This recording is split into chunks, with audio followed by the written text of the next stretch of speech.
Hello guys and welcome back to another video.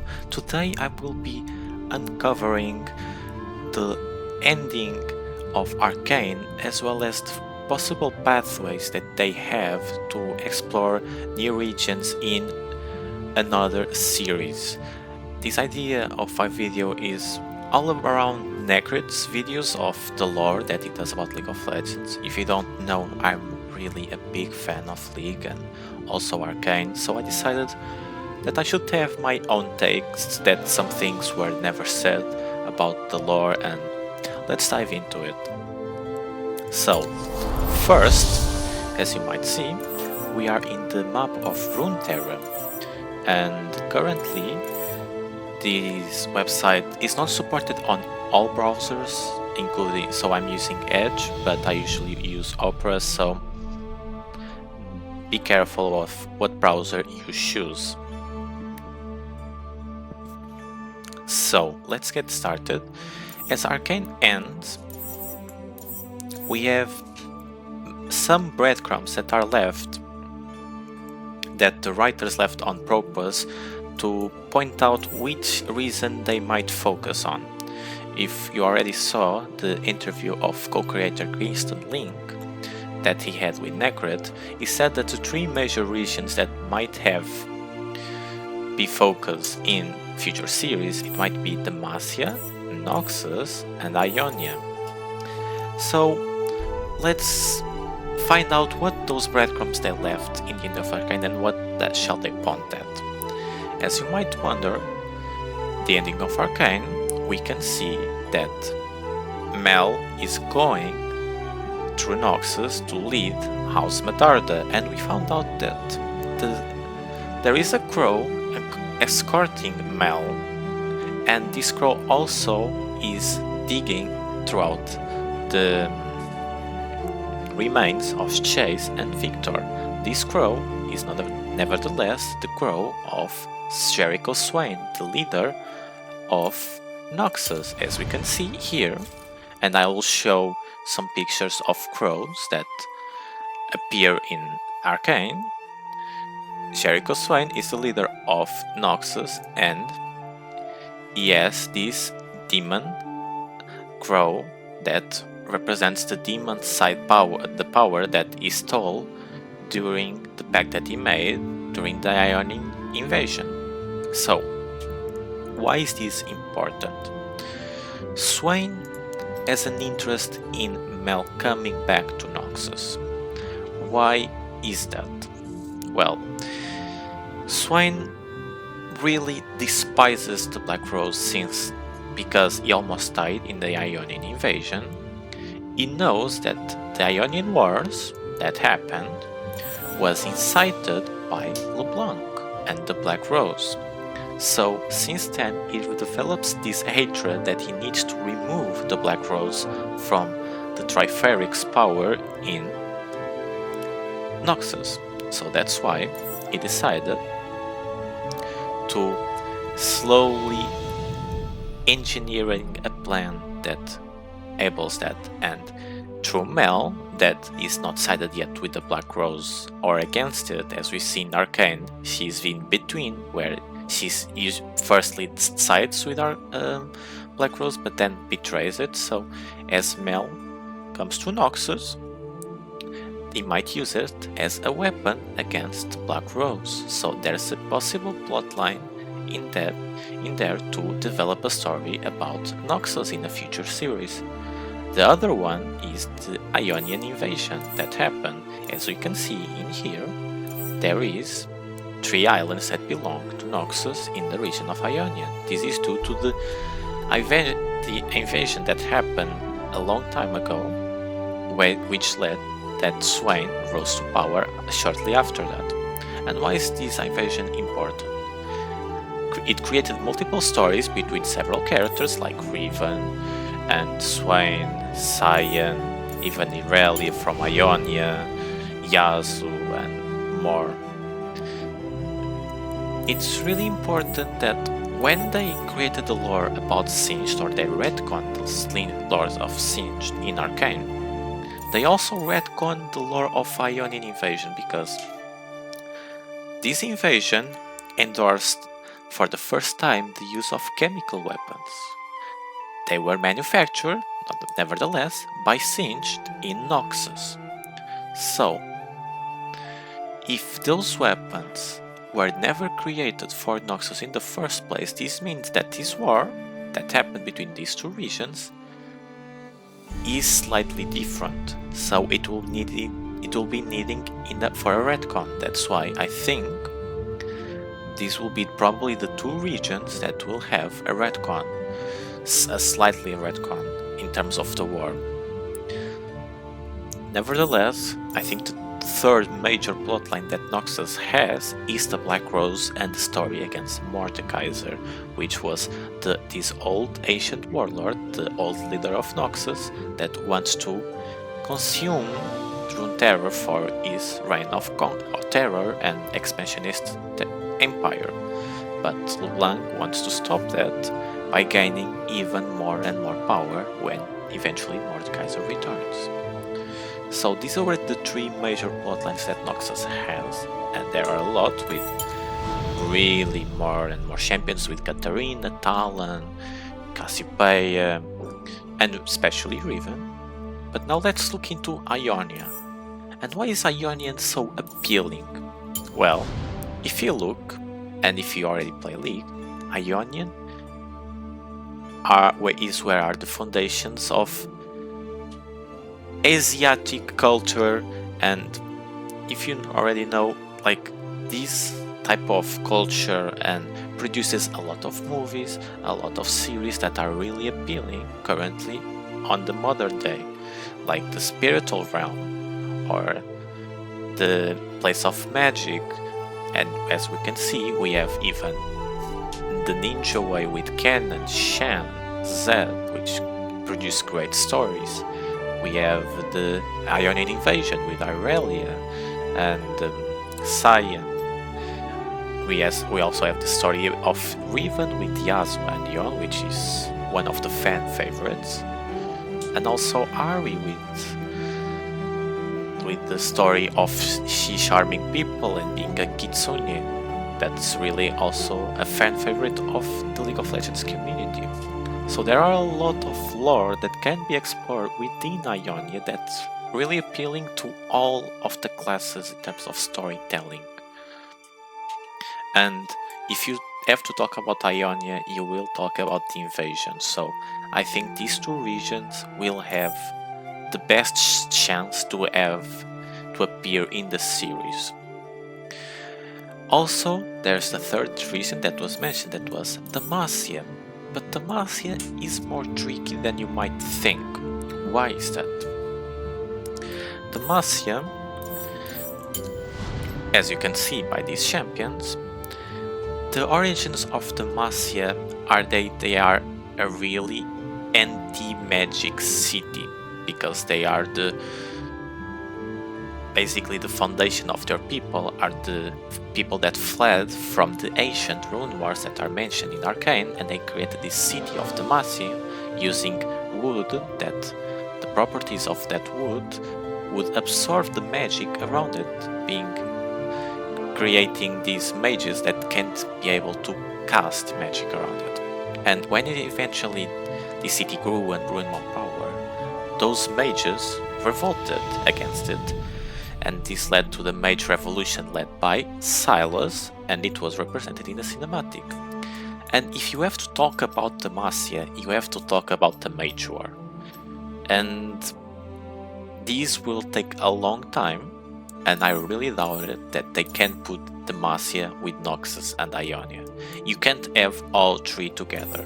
So what I think they will do, like they did with Arcane, they will use Piltover and Zon as the two major regions, and have a support region like Noxus with Ambassa and Mel being some side characters for a while and then becoming main characters in the season afterwards. So they might do that with, let's say, Garen or Jarvan becoming main characters as the development goes, but not talking about much Demacia itself. That will be an amazing shout. I also believe that another region that can be supported towards Noxus and Ionia is Bilgewater. Bilgewater is an island nation that has a lot of pirates. That's basically it, and these pirates have adventures, and they have some great lore in terms of storytelling. But the problem is, it's not much story that they can tell. There are some amazing stories, but there are really few. And some of them happen in the shores of Ionia, shores of Noxus, shores of Ixtal, and shores of the Shadow Isles. And we might see like Noxus ship crossing during the Ionian invasion and finding pirates from Bilgewater. That might be a good story to tell. But again, Bilgewater as a solely lone main region to tell a story about, I really doubt it. I also want to shout out the Bandle City. That is an interesting place to tell stories, but we really don't know much about Bandle City, because Bandle City, as you might know already, is a place that is not located in Runeterra. It's a magical realm where you can only access through Runeterra through several portals that are scattered and hidden between Runeterra. So it's really interesting in some ways, but we don't know very much. So I don't think they'll just drop a Bandle City series from nowhere. They have to have some background. And one place that would really deserve a story is Shadow Isles. The problem with Shadow Isles is the following. This story was already told by the League of Legends client in an event called the Ruination. The Ruination was basically an event where the Viego wanted to resurrect his wife, and in order to do that he had to capture Senna's soul and use that soul to fuse with his dead wife to recreate his wife. And the Ruination was an event that many champions were corrupted and fight against his friends that were not corrupted in order to achieve Viego's goal, where he ultimately does, but then is stopped by those champions that weren't corrupted, like Vayne, Akshan, Olaf, Graves, Senna and Lucian, and eventually Viego loses his wife again. That was the story of Ruination, and I thought that would really be cool to put it in a series, but because it was already told, I don't think they will make a series.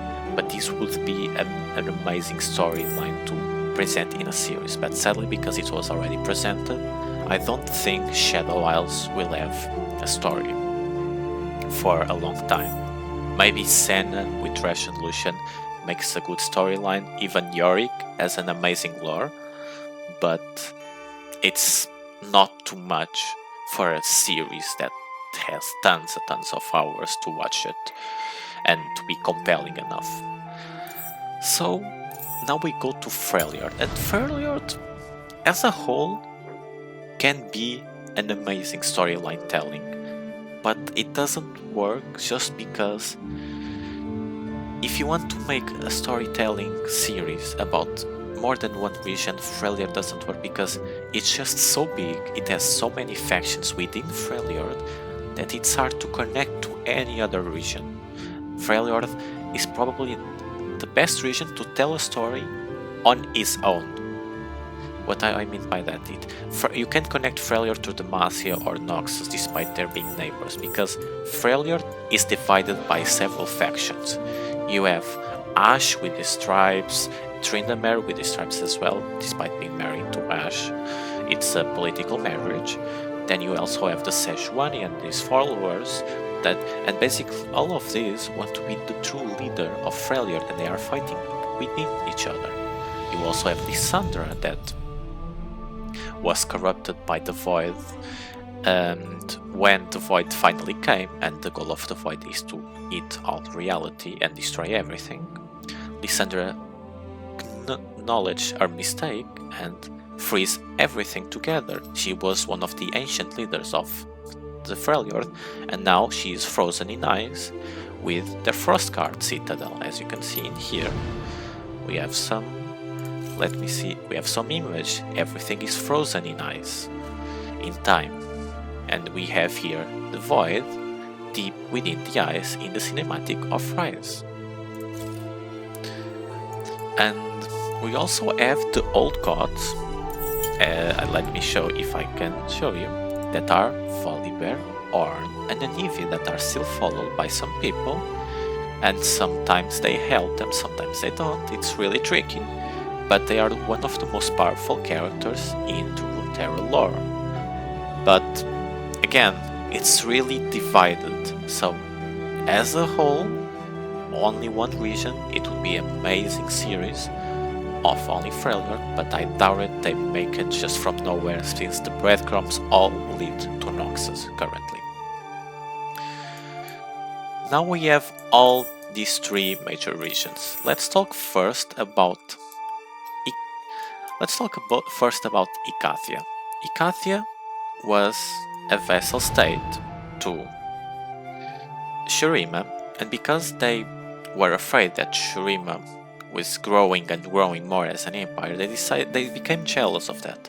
So what they did is that they got closer to the Void, and they decided to make a pact with the Void that, you know, they would help them to overthrow Shurima rules.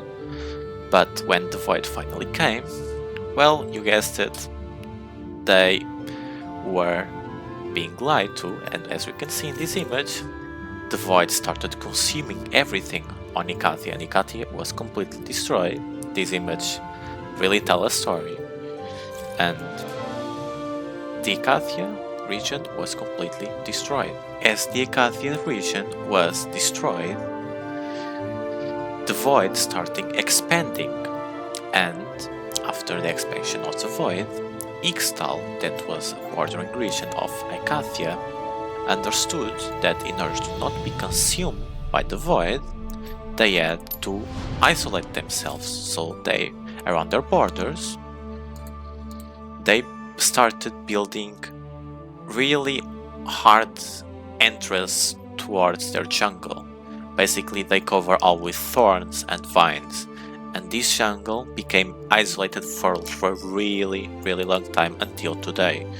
So that's why we really don't know very much about Ixtal and the city of Ixtal, which is ruled by Kiana. We have some major hints that are maybe some treasures and some magical creatures in Ixtal, but we really don't know very much about Ixtal as a region. So that's why probably they want to very soon a series about Ixtal, because again, we know almost nothing about Ixtal. It's sad because I think they have a lot of potential to have some amazing stories, but currently that's all we know about Ixtal. About Targon. Targon is one of our founding regions of Runeterra. Why is that? Because as the Celestials were helping to create Runeterra, they put this place as their place to be most connected to Runeterra, to the Celestials. This Mount Targon mountain was created by them by picking up a point of terrain in the earth and pushing all the way to the top, creating therefore Mount Targon. And if you climb Mount Targon and survive all of his trials and challenge, as you can see here, the test impossible climb, it's not easy, you will be able to connect to the Celestians if they find you worth it, you will get ascended, as you can see in this image. And being ascended means that you'll get an aspect of something that might be, in this case for Diana, the moon, for the case of Ionia, the sun, for the case of Pantheon, the aspect of war, of the case of Tariq, the aspect of protection, and so I think it's the aspect of Twilight, if I'm not mistaken. Precisely, so that's basically the main story of Mount Targon. Of course, there are some factions that fight with each other that follow these ascended warriors, like the Lunari and Solari that follow Diana and Ionia, that fight against each other because they have some conflicts. And one of the most compelling stories is about Aurelium Solon. Now he was enslaved by the people of Mount Targon in order to create ascended warriors by using the Sun Disk that was used with the help of Aurelium. And that's basically all the major stories that are in Mount Targon. You have also Kael and Morgana that are originated from Mount Targon, but their story happens in Demacia.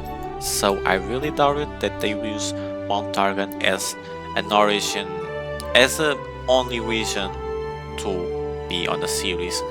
Maybe, and they will use Mount Targon to a support region to Shurima.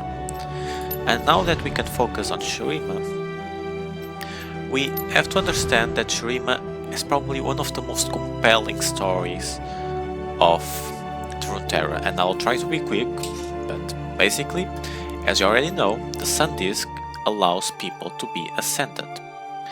And some champions that were here, like Noxus and Noxus and Renekton, that were brothers, ascended, and they became great warriors. Some warriors like Rust, Aatrox, Varus, and Naafiri were also ascended, and they fought against the Void in the Void Wars, because when Acacia was consumed and the Void was expanding, Shurima was the one that had to deal with the Void, as we can see again in the image. The Voidborns that were these creations had to fight against in the Battle of Acacia against the Void, and it was not a pretty battle, and they become corrupted, which will have major importance for what I'm about to tell you in a couple of seconds. But before that, in the ascendance of Azir, that was the new emperor, his protege and best friend Zeroth wanted the power for itself because he was jealous of Azir, because Zeroth was originally a slave, and in Shurima they used slaves, and Zeroth wanted this power to create a new empire, but he didn't know that actually Azir, on his Ascension Day, he would release all the slaves. But he didn't know this, so he betrays Azir and kills him in the process of him ascending on himself. Seeing this, Zeroth was then stopped by Renekton and enclosed within a capsule and a tomb with Renekton in itself as well to trap Zeroth. So Renekton made the ultimate sacrifice to trap Zeroth, but losing his own free will as we in the process being locked as well in the tomb. So the only remaining major leader was Noxus that remained, and he couldn't hold the empire together, so Shurima soon followed to the ground. This means that those warriors that were ascended, not including Noxus because Noxus had an incredible self-will that didn't allow them to get corrupted, but all of these major characters that I already mentioned, like Rust, Aatrox, Naafiri, and Varus, that were already corrupted by the Void, they didn't have a leader to follow, they didn't have an emperor, so they decided, we'll make our own race and decide to make everything they want. That is what is called to the Darkins, and this led to the Darkin Wars, that these rogue warriors just do anything they want. And eventually, in order to stop them, the people of Runeterra trapped them inside their weapons, like the blade of the Aatrox, his sword, the blade of Naafiri's, the scythe of Rust, and the bow of Varus. In this process of the Darking Wars, they uncovered the rune wars that were scattered around Runeterra, and this led to the rune wars that was another major plotline that I will not dive into it, but these Darkings are starting to awaken because people are starting to awaken them, like Varus in the Ionian Invasion. If you don't know, if you go to the Temple of Pallas, we see that Varus in the cinematic fused together with two dying soldiers. In order to live, they awakened Varus, and now Varus is a fusion of three people within one. So he's a bit confused. we have Cain that is fused with Rust, and they have a split personality, and it's really hard to know what they were gonna do, good or bad. Aatrox has a cool storyline with Tryndamere, for example. And Naafiri, we don't really know much about Naafiri, but we know that she's fused with the dog that found the blades, and now the dogs are really powerful, but that's about it. To end the Shurima storyline, we know that Sivir with not this, I'm trying to found it, but I don't think I will. Sivir, along with Cassiopeia, went to a tomb to find an artifact, but then Sivir was betrayed by Cassiopeia, and as the blood of Sivir was in the ground, it resurrected Azir, because Sivir was the descendant of Azir, and Azir, with being resurrected, he recreated the Sun Disk and started building his empire again. But as Azir awakens, also Zerath, and a Renekton that is torn off his mind and now follows Zerath, awaken as well. So we have an amazing storyline to be told after the awakening of Azir and Zerath. What will happen throughout here, and what is the Void about to do, because again, this portal is still open, and the only people that can deal with the Voidlings are the Ascended people from Shurima, the Ascended people from Targon, the Darkins that are fused with humans, and maybe the Old Gods from Freljord. Probably Rise can have a saying in this with the runes that he gathered, but that's about it. No one from Ixtal, Shadow Wells, Bilgewater, Ionia, Noxus, Piltover and so on have even a chance when you compare their power to the power of the Void.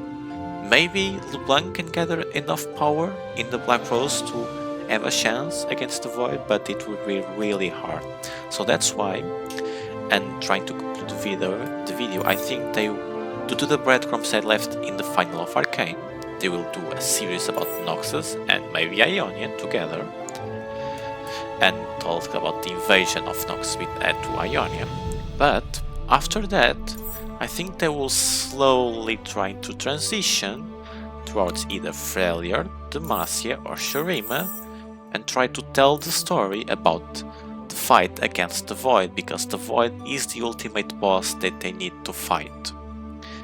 And that might be a story that can be presented into a movie, because there's not someone stronger than the Void. The Void are the creatures that are before the universe, and only the Celestials have even more power than all of these people that I already told you, and the Celestials are not really known for fighting, so there's that. So I really think that eventually they will do a movie counting Shurima, Targon, and maybe Freljord against the Void, due to the implications that I already mentioned. And that's it, guys. If you have any opinions that you want to share with me, I'll be happy to hear it. And I think I covered pretty much everything. I might have got some things wrong, and I'm happy to know about it and discuss it with you. But thank you for your time, and as always, see you next time. Goodbye.